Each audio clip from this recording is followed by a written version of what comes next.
हाँ जी बच्चों, तो न्यूटन्स लॉज ऑफ मोशन हम पढ़ रहे थे। कल हमने थ्योरेटिकल पार्ट कंप्लीट किया था, जिसमें हमने फर्स्ट, सेकंड और थर्ड लॉ के बारे में डिस्कशन किया था। तो थोड़ा सा आज एक दो क्वेश्चंस हम देखते हैं, और क्वेश्चंस की राइटिंग आपको समझ में आ जाए इसके लिए मैंने यहाँ पर प्रिंट आउट लगा दिया है, और वैसे ये आपको मिल भी जाएगा। अभी तक जो हमने पढ़ा है उस हिसाब से न्यूमेरिकल्स देख रहे हैं हम यहाँ पर। पहले पे दिया गया है आपको एक ब्लॉक है जिसका मास आपको दिया गया है 5 किलोग्राम, और ये वेलोसिटी दी गई है, मोमेंटम पूछा गया है। तो सिंपल सा क्वेश्चन है, P बराबर mv होता है, मास और वेलोसिटी का आप मल्टीप्लाई कर देंगे। तो इन क्वेश्चंस को आप ट्राई कीजिएगा, ठीक है। छोटे छोटे क्वेश्चन है। P इक्वल टू mv, और यहाँ पर आ गया है F इक्वल टू ma। तो एक्सेलरेशन हो जाएगा फोर्स बाय मास। फोर्स दे रखा है आपको I प्लस 3√3j, और मास दे रखा है आपको 2। तो ये हो जाएगा I/2 प्लस √3/2j, और ये एक्सेलरेशन आ जाएगा। इसका मैग्नीट्यूड चाहिए आपको, तो अंडर रूट,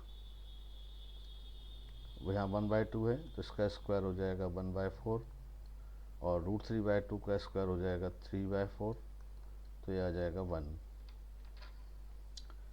ठीक है ना। तो न्यूमेरिकल्स में सबसे पहले तो है P equal to mv। Vector form में अगर आप लिखेंगे इसे, तो P इक्वल टू mv, इसे बोला जाता है मोमेंटम।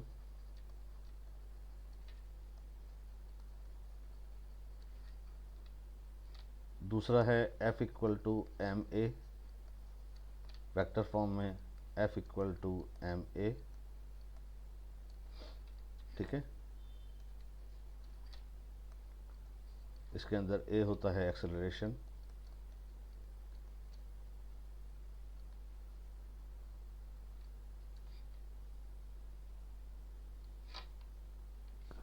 अब ये क्वेश्चन आपको सामने आता है जिसमें ये बोला गया है कि एक ऑब्जेक्ट है, और इस ऑब्जेक्ट पर अलग अलग डायरेक्शन में आपको यहाँ पर फोर्स दिख रहे हैं।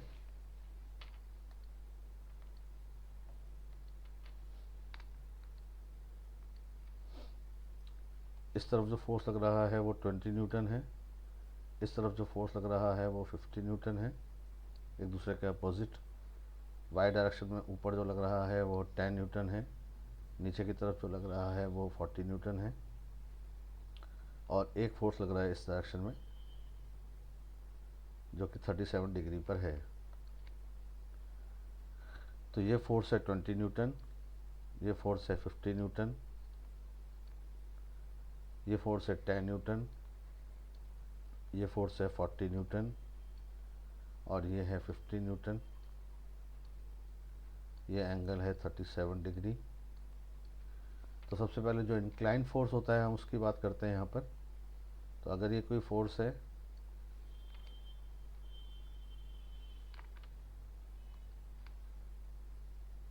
तो इस फोर्स को हम दो कंपोनेंट्स में रिजॉल्व कर सकते हैं, एक एक्स में और एक वाई में।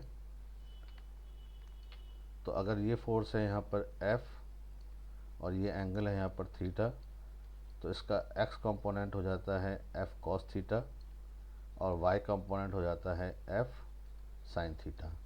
तो ये इसके अंदर कंसेप्ट है जो लगेगा, राइट। तो अब हम यहाँ पर वापस उस क्वेश्चन पे आते हैं। तो ये वो बॉडी है। अब इसे देखिए, इधर की तरफ लग रहा है 50, और इसके अपोजिट लग रहा है 20, यानी कि इन दोनों का तो रिजल्टेंट इस तरफ आ जाएगा। 50 में से 20 चला जाएगा तो ये 30 बचेगा। ये 40 है और ऊपर 10 है, इन दोनों का रिजल्टेंट आ जाएगा नीचे, ठीक है। तो 50 में से 20 गए तो बच गया 30 न्यूटन, और 40 में से 10 गया तो इधर भी 30 न्यूटन बच जाएगा। अब इस फोर्स 50 के जो कंपोनेंट आएंगे दो, एक्स और वाई कंपोनेंट। तो ये कंपोनेंट जो आएगा इस डायरेक्शन में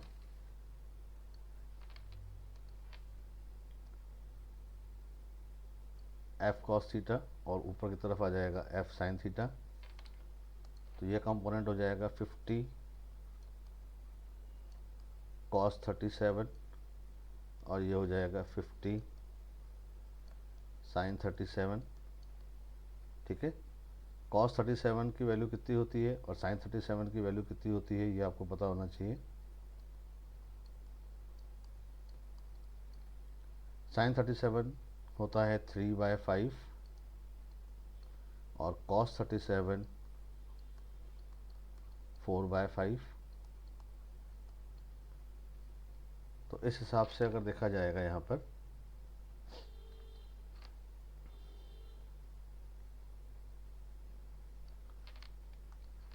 तो इस बॉडी के ऊपर इस डायरेक्शन में लग रहा था फोर्स 30 और इधर लगेगा 50 कॉस 37। 4 फोर्स लग जाएंगे यहाँ पर।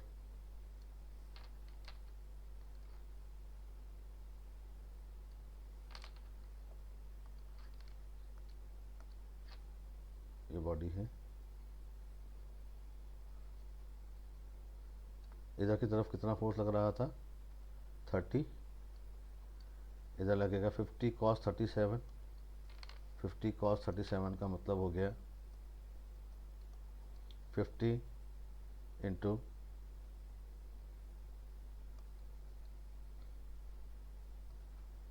4/5 और ये हो जाएगा 50 इंटू 3/5।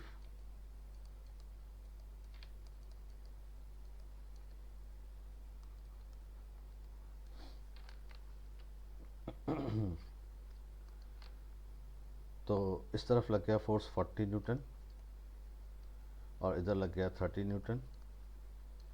40 में से 30 जाएगा तो इस तरफ बच जाएगा 10। नीचे की तरफ 30 था, ये कैंसिल आउट हो जाएगा तो रिजल्टेंट फोर्स जो आएगा वो 10 हो जाएगा। अच्छा क्वेश्चन है ये कंपोनेंट्स के हिसाब से। तो सब मिला के जो नेट फोर्स आएगा यहाँ पर वो बचा 10 न्यूटन। और आपसे पूछा गया है यहाँ पर एक्सेलरेशन। एक्सेलरेशन होता है फोर्स बाय मास। फोर्स बचा है 10 न्यूटन और मास दे रखा है आपको 10 किलोग्राम। तो ये हो जाएगा 1 न्यूटन पर किलोग्राम और न्यूटन पर किलोग्राम को ही हम बोलते हैं मीटर पर सेकंड स्क्वायर। तो इस तरह से आपको कंपोनेंट्स वाले क्वेश्चन करने होते हैं। क्वेश्चन जिस टाइप का आता है वही हम यहाँ पे डिस्कस कर रहे हैं। ठीक है, अगला जो क्वेश्चन दिख रहा है आपको उसके अंदर कुछ एक ग्राफ दिख रहे हैं।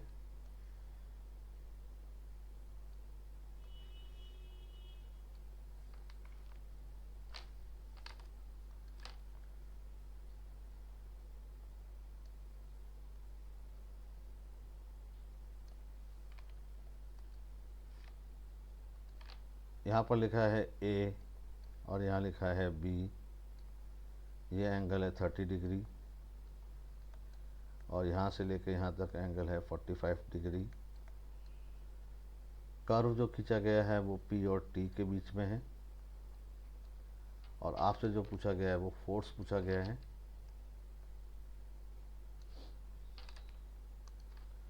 तो फोर्स F बराबर क्या होता है, F बराबर होता है dp/dt। P कहाँ पर लिया गया है y एक्सिस पर, T लिया गया है x एक्सिस पर। dy/dx को बोलते हैं हम tan थीटा, जिसको कि फिजिक्स की लैंग्वेज में स्लोप बोला जाता है। तो ये इस क्वेश्चन का कंसेप्ट हो जाएगा। इसका मतलब फोर्स tan थीटा को बराबर हो जाएगा। तो आपसे यहाँ पर एफ ए और एफ बी का रेशियो पूछा गया है। एफ ए और एफ बी का रेशियो पूछा गया है। तो F A by F B यहाँ बराबर आ जाएगा ए का एंगल 30 और बी का एंगल 45। tan 30 होता है 1/√3 और tan 45 होता है 1, तो यहाँ पर आपका आंसर आ जाएगा 1/√3। तो ये पहले का आंसर आ जाएगा। इसी तरह से आप दूसरे का क्वेश्चन भी कर सकते हैं, जिसमें आपको ये एंगल दिख रहा है, बस आपको एंगल की पहचान करनी है। यहाँ तो ये एंगल हो जाएगा 30 डिग्री, और आपको ये वाला एंगल चाहिए, क्योंकि एंगल हमेशा एक्स एक्सिस से लिया जाएगा। तो यहाँ पर ये 60 हो जाएगा, क्योंकि ये एंगल हमें 30 दे रखा है। यहाँ पर आपको ये एंगल 15 दिया, और ये यानी कि यहाँ से यहाँ तक का एंगल 45 हो गया। तो आपको ये एंगल चाहिए 45 डिग्री, और 45 + 15 ये हो जाएगा 60 डिग्री। तो इस वाले क्वेश्चन का सॉल्यूशन, ए ने एंगल बनाया 45 और बी ने बनाया है 60। tan 45 होता है 1 और tan 60 होता है √3। तो इस तरह से आपके आंसर आ जाएंगे, ठीक है ना। इन क्वेश्चंस को आप ध्यान से देखिएगा। आगे देखिए, इस तरह के क्वेश्चंस आते हैं। इस पर जिस तरह के क्वेश्चंस आएंगे वो सब हम यहाँ पर डिस्कस करेंगे। इसमें बोला गया है आपसे एक्सेलरेशन बताइए। तो F = आप जानते हैं क्या होता है, ma। तो सिंपल a बराबर आ जाएगा F/m, राइट। अब इसमें ये बोल रहा है कि आपने 20 न्यूटन का फोर्स एक बॉडी पर लगाया है। तो आपको दिख रहा है यहाँ पर साफ कि 20 न्यूटन का फोर्स आपने इस ब्लॉक पे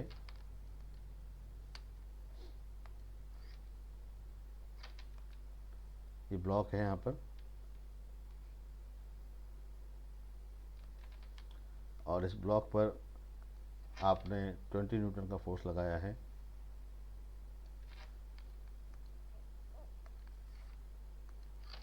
ये 20 न्यूटन का फोर्स आपको इस डायरेक्शन में दिख रहा है।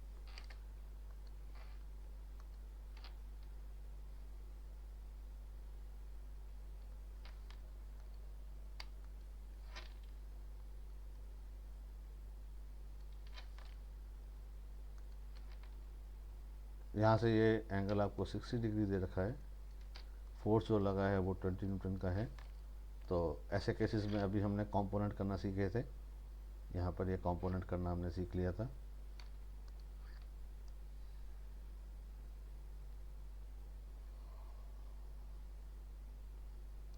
तो इसी कंपोनेंट को हम यहाँ पे यूज़ करेंगे।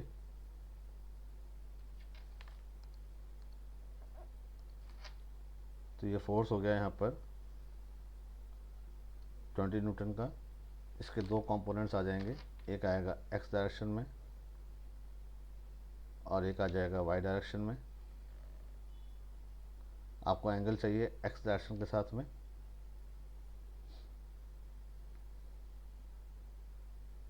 ठीक है,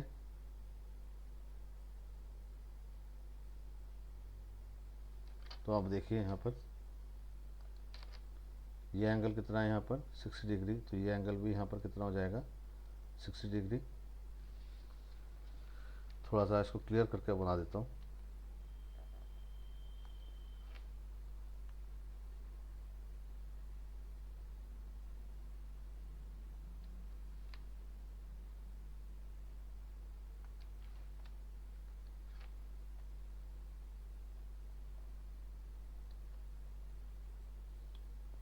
ये एंगल दे रखा है आपको 60 डिग्री, ये 60 डिग्री दिया है, ये 90 है, तो ये 30 हो जाएगा। ये 30 हो जाएगा, तो ये वाला एंगल जो एक्स एक्सिस के साथ बनेगा वो 60 डिग्री हो जाएगा। तो ये कंपोनेंट आ जाएगा 20 cos 60 और ये आ जाएगा 20 sin 60। ब्लॉक पर जो फोर्स लग रहा है उस हिसाब से इसका मोशन तो इस डायरेक्शन में ही होगा। आप जानते हो कि बॉक्स कहाँ खिसकेगा, फर्श के ऊपर ही खिसकेगा। तो ये वाला फोर्स ही इस मोशन लेकर के आएगा। तो एक्सेलरेशन में हम केवल इसी को काउंट करेंगे, क्योंकि एक्सेलरेशन में जब आप F/m लिखते हैं तो ये नेट फोर्स, कौन सा net force, which produces the motion, और इसमें आप डिवाइड करेंगे m का, तो एक्सेलरेशन आएगा। तो यहाँ पर एक्सेलरेशन हो जाएगा 20 cos 60 क्योंकि इसी की वजह से मोशन आएगा, और डिवाइडेड बाय इसका मास, जो मास दे रखा होगा उसको हम यहाँ पर डिवाइड कर देंगे। तो ये भी बहुत अच्छा क्वेश्चन है, इसको भी आप दोबारा देखिएगा। ये नीचे वाला जो क्वेश्चन है वो भी ठीक इसी तरह से करना है। तो यहाँ पर ये 10 न्यूटन का फोर्स है, तो ये आ जाएगा यहाँ पर 10 cos 30। 10 cos 30 का मतलब हो जाएगा 10 इंटू √3/2, जिसकी वैल्यू हो जाएगी 5√3। ये फोर्स आ जाएगा, और इसमें आप मास का डिवाइड करेंगे तो एक्सेलरेशन आ जाएगा।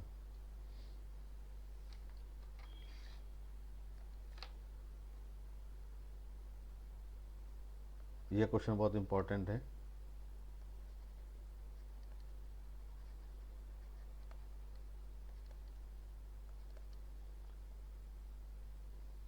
इसमें हम देखते हैं एक मशीन गन फायर है, और इसमें जो बुलेट निकल रही है, यानी कि बंदूक की गोली से जो गोली निकलती है, ये बुलेट है। इस बुलेट का मास दे रखा है आपको 50। ये बुलेट आगे की तरफ जा रही है, तो बुलेट वाला क्वेश्चन कर रहा हूँ मैं यहाँ पर।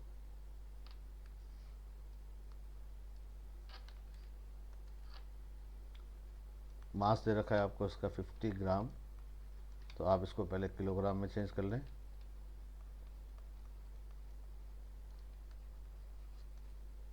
वेलोसिटी दे रखी है आपको इसकी 1000 मीटर पर सेकंड, और 1 सेकंड में, पर सेकंड का मतलब हो गया 1 सेकंड, यानी टाइम आपको दे रखा है 1 सेकंड। और कितनी बुलेट्स आ रही हैं, वो हैं 10। अगर एक बुलेट आती तो आप F बराबर क्या करते, dp/dt या फिर डेल्टा p/Δt एक बुलेट के लिए। लेकिन n आ रही हैं तो आपको n से मल्टीप्लाई करना पड़ेगा। अब ये फोर्स आ जाएगा। डेल्टा p क्या होता है, मास इंटू वेलोसिटी। मास की जगह आप रख दोगे 50 इंटू 10⁻³ वेलोसिटी की जगह रख दोगे 1000, n की जगह रख दोगे 10, और t की जगह रख दोगे 1। ये इससे कैंसिल हो जाएगा, और आपका आंसर आ जाएगा 50 इंटू 10 मतलब 500 न्यूटन। ये वाला क्वेश्चन और ये अगला जो क्वेश्चन है वो भी सेम इसी तरीके से है। ठीक है।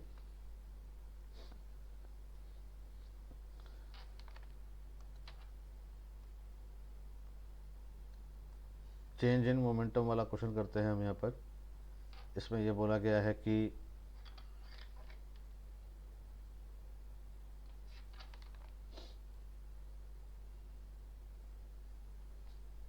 एक बॉल है,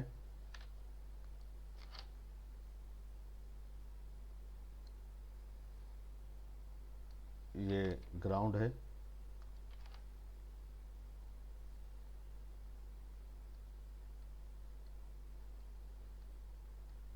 और इस ग्राउंड के ऊपर एक बॉल ऊपर से नीचे आ रही है। तो ये बॉल है जो इस ग्राउंड पर नीचे आ रही है, और नीचे टकरा करके फिर ऊपर जाती है, और उसी स्पीड से चली जाती है जिस स्पीड से आई थी। इसका मतलब आने की स्पीड और जाने की स्पीड दोनों बराबर हैं। तो आते समय इसकी स्पीड v थी, जाते समय भी इसकी स्पीड v है। तो ये इसकी इनिशियल कंडीशन हो गई है, और ये इसकी फाइनल कंडीशन हो गई है। ठीक है। h हाइट से ये आई है, और v स्पीड से गिरी थी, और v स्पीड से चली गई है। तो कह रहा है कि फोर्स बताओ, टाइम लगा है t। तो इनिशियल मोमेंटम हो जाएगा mv, तो फाइनल मोमेंटम हो जाएगा -mv, क्योंकि डायरेक्शन अपोजिट हो गई है।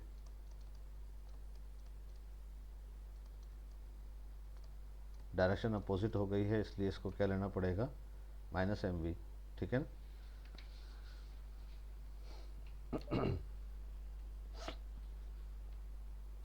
फोर्स का जो मैग्नीट्यूड चाहिए आपको, तो वो हो जाएगा डेल्टा p/Δt, यानी P2 - P1 by delta T, इसकी जगह रखोगे माइनस एम वी और इनिशियल की जगह भी एम वी, टाइम लगा है टी, मैग्नीट्यूड लेंगे हम तो दोनों जुड़ जाएंगे तो क्या हो जाएगा 2mv बाई टी, और ये आपका फोर्स हो जाएगा। तो सभी क्वेश्चन बढ़िया थे, इन क्वेश्चंस पर आप ध्यान से कीजिएगा, ध्यान से लगाइएगा, ठीक है। और इसका डीपीपी मैं भेज दूंगा, आप इन क्वेश्चंस को ज़रूर ट्राई कीजिएगा, ठीक है।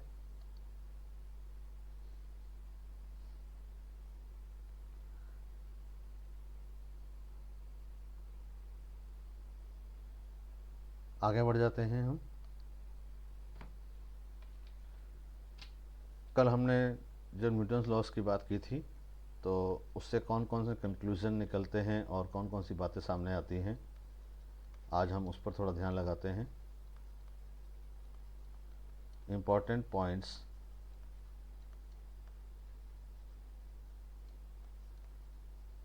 Regarding Newton's laws.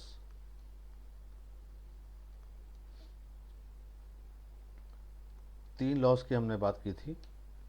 तो थियोरेटिकल पार्ट में अगर आपसे कोई बोला जाता है कि फर्स्ट लॉ ऑफ मोशन आपको क्या सिखाता है,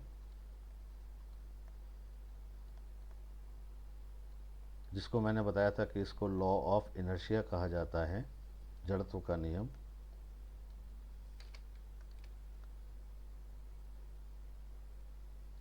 लॉ ऑफ इनर्शिया, और ये लॉ किस काम आता है, ये फोर्स को डिफाइन करता है, यानी कि ये फोर्स की परिभाषा देता है,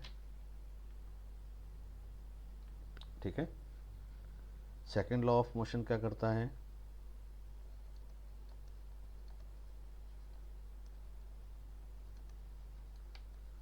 थ्योरेटिकल क्वेश्चन में पूछा जाता है, ये ध्यान रखिएगा, जो हमने F equal to M A सीखा था, ठीक है ना, ये हमें फोर्स को नापना सिखाता है,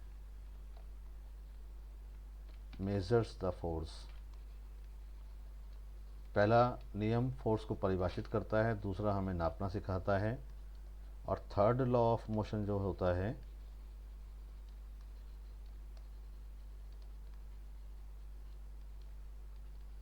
वो हमें फोर्स का एक्शन सिखाता है कि फोर्स क्या करता है। यानी कि अगर सरल शब्दों में समझें हम, तो पहला नियम हमें ये बताता है कि फोर्स क्या है। फोर्स क्या है ये आपको कौन बताएगा, फर्स्ट लॉ। दूसरा बताएगा आपको फोर्स कितना है, आप नाप सकोगे कितना फोर्स है, ये आपको बताएगा सेकंड लॉ। और थर्ड लॉ आपको ये बताएगा कि ये फोर्स क्या कर सकता है।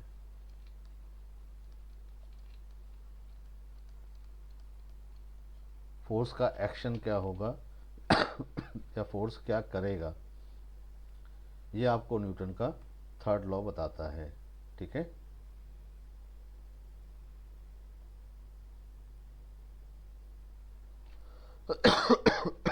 सॉरी।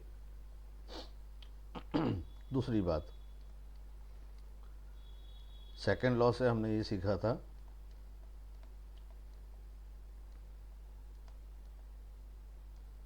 कि F इक्वल टू होता है एम ए या फिर होता है D P by D T. लेकिन अगर कोई बॉडी कांस्टेंट वेलोसिटी से मूव करती है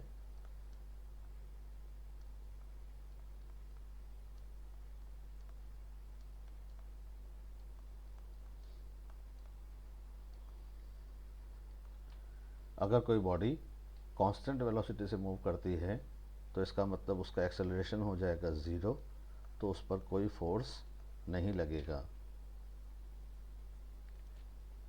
जब हम ये F बराबर ज़ीरो बोलते हैं, इसका मतलब उस पर सब मिलाकर के नेट फोर्स ज़ीरो होना चाहिए। जैसे एग्जांपल के तौर पर, अगर एक बॉडी है 20 मीटर पर सेकंड से मूव कर रही है और इस बॉडी के ऊपर हम दो फोर्स लगा देते हैं, ठीक है।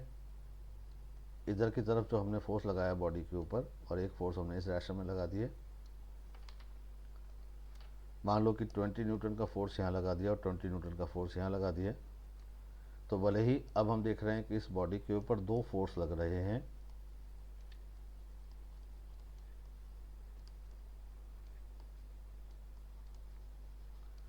लेकिन फिर भी इन दोनों का मिलाकर के नेट फोर्स तो ज़ीरो है, क्योंकि 20 इधर है और 20 इधर है। इसका मतलब एक्सेलरेशन भी ज़ीरो हो जाएगा और वेलोसिटी कांस्टेंट रहेगी और ये 20 मीटर पर सेकंड से ही लगातार मूव करता रहेगा।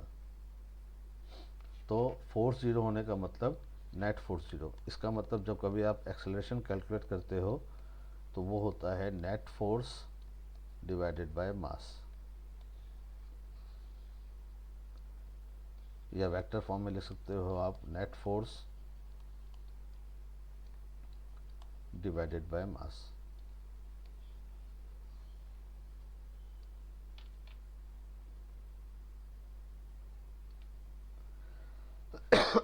समझ में आ गई बात?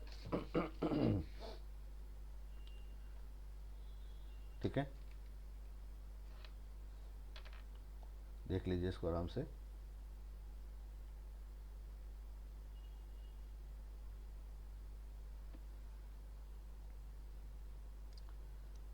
तीसरी इंपॉर्टेंट बात हम सीखते हैं कि ये तीनों लॉज आपस में किस तरह से जुड़े रहते हैं, या ये बोलें कि सेकंड और थर्ड लॉ आपस में कैसे जुड़े रहते हैं। तो देखिए,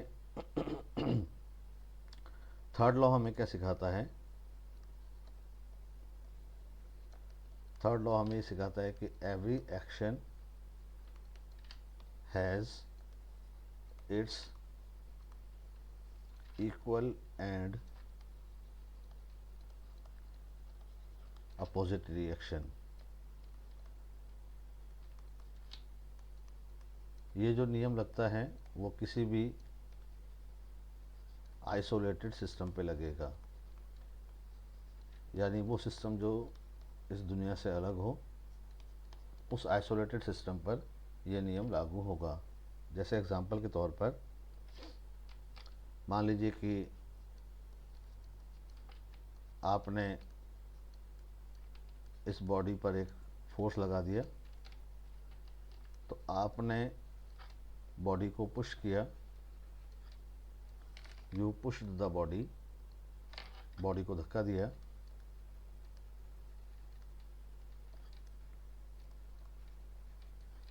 इसको अगर आपने F1 बोला है तो आपने इस डायरेक्शन में इस बॉडी पर F1 फोर्स लगा दिया, या ये बोलें कि ये फोर्स आपने F1 लगा दिया।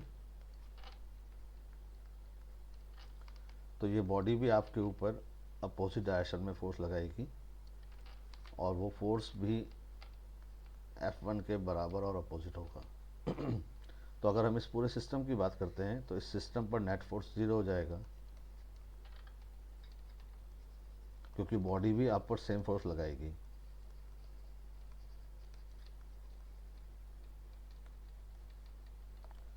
लेकिन अपोजिट डायरेक्शन में लगाएगी।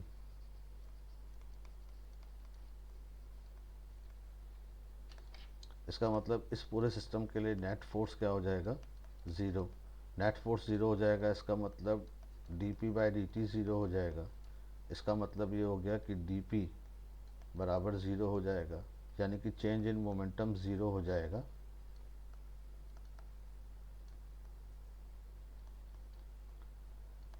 चेंज इन मोमेंटम अगर ज़ीरो हो जाएगा, इसका मतलब नेट मोमेंटम कांस्टेंट रहेगा, क्योंकि उसमें चेंज ज़ीरो है। नेट मोमेंटम कांस्टेंट रहेगा। तो इस पूरे के पूरे सिस्टम में कौन है? इस पूरे के पूरे सिस्टम में एक तो आदमी है और एक बॉडी है। तो इन दोनों का जो मोमेंटम का सम है वो क्या रहेगा? कांस्टेंट। यानी कि एक्शन रिएक्शन लॉ से हमें कंजर्वेशन ऑफ एंगुलर मोमेंटम मिलता है। Conservation of angular momentum, sorry linear momentum. Angular momentum आगे पढ़ेंगे। कंजर्वेशन ऑफ लीनियर मोमेंटम, इसको COLMB बोलते हैं। Conservation of linear momentum is the result of third law of Newton. ये न्यूटन के तीसरे नियम से आता है। ठीक है, ये इंपॉर्टेंट बातें हैं जो हमें इन लॉ से मिली है। 3 इंपॉर्टेंट बातें, इन तीनों को आप ध्यान में रखिएगा जो मैंने आपको यहाँ लिखवाई हैं। न्यूमेरिकली कैसे यूज़ में आएगी या थियोरेटिकल कैसे यूज़ में आएगी, इसको हम आगे सीखते हैं। अब इससे जो इम्पोर्टेंट टर्म्स निकल करके सामने आती हैं इन लॉज से, वो कौन कौन सी होती हैं। परिभाषाएं। Number 1, impulse.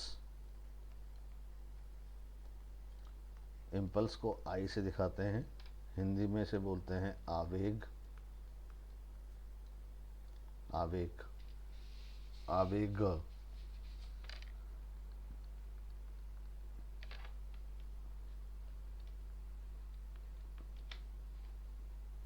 ठीक है ना। इम्पल्स क्या होता है? चेंज इन मोमेंटम को इम्पल्स कहा जाता है। यानी कि when a force F is applied on a body, आपने किसी बॉडी पर F फोर्स लगाया है, फॉर अ ड्यूरेशन यानी कि समय अंतराल, dt के लिए F फोर्स लगाया आपने कितने समय के लिए? dt समय के लिए। तो F और dt का जो मल्टीप्लाई होता है इसको बोलते हैं आप इम्पल्स। मतलब इम्पल्स होता है फोर्स इनटू टाइम।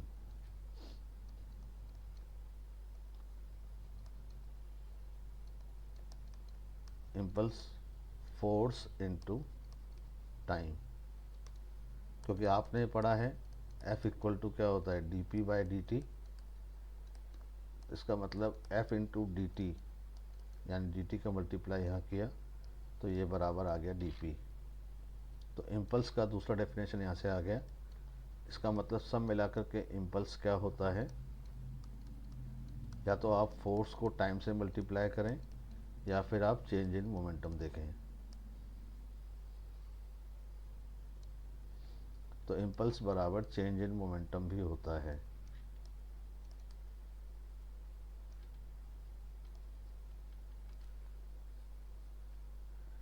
इम्पल्स एक वेक्टर क्वांटिटी होती है। ये वेक्टर क्वांटिटी आपको चेंज इन मोमेंटम दिखाती है।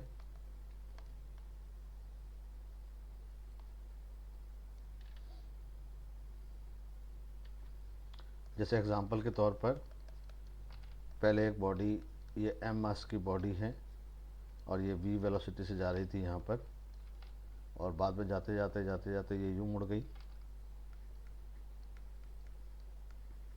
और अब इसकी वेलोसिटी हो गई v2। तो पहले इसका मोमेंटम था mv1 और अब इसका मोमेंटम हो गया mv2। तो इम्पल्स हो जाएगा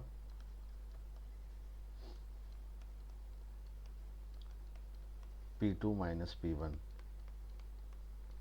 यानी कि m into v2 minus v1। तो इस तरह से आप इम्पल्स कैलकुलेट कर सकते हैं। ठीक है। इम्पल्स की यूनिट क्या होती है?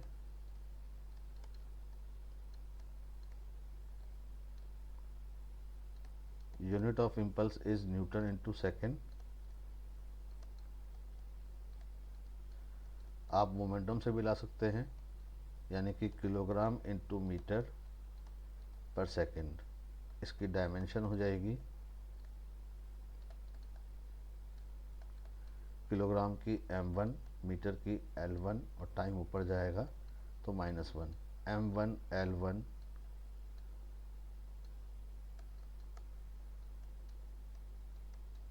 t-1, ये इसकी डायमेंशन होती है। इम्पल्स कैसे कैलकुलेट किया जाएगा इसको हम सीखेंगे थोड़ी देर में। अभी इम्पल्स कैलकुलेट करने के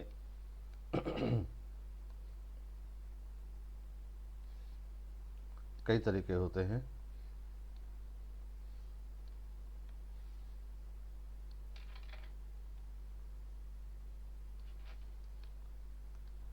पहला इम्पल्स अगर आपको कैलकुलेट करना है तो वो जो हो जाएगा फोर्स इनटू टाइम। दूसरा इम्पल्स मैंने आपको बता दिया कैलकुलेट करना है तो ये हो जाएगा चेंज इन मोमेंटम।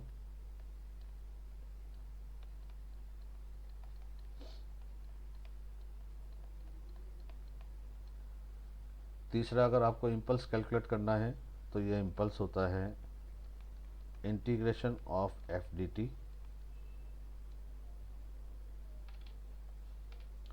और चौथा इम्पल्स अगर आपको कैलकुलेट करना है तो ये होता है इंटीग्रेशन ऑफ डी पी। तो इंटीग्रेशन से भी हम कैलकुलेट करते हैं, इंटीग्रेशन से, और ये सिंपल मेथड से भी हम कैलकुलेट करते हैं। इम्पल्स कैलकुलेट करने के 4 तरीके होते हैं। क्वेश्चन के हिसाब से हम उस पर फॉर्मूला लगाएंगे, राइट। तो इम्पल्स के न्यूमेरिकल हम पढ़ेंगे। अभी आपने जो पढ़ा है उसको थोड़ा ध्यान से पढ़ लीजिएगा और जो क्वेश्चन हमने किए हैं उन पर थोड़ा ध्यान लगाइएगा, ठीक है ना। फिर हम इस चैप्टर को और आगे बढ़ाते हैं, right. So till then, bye and take care.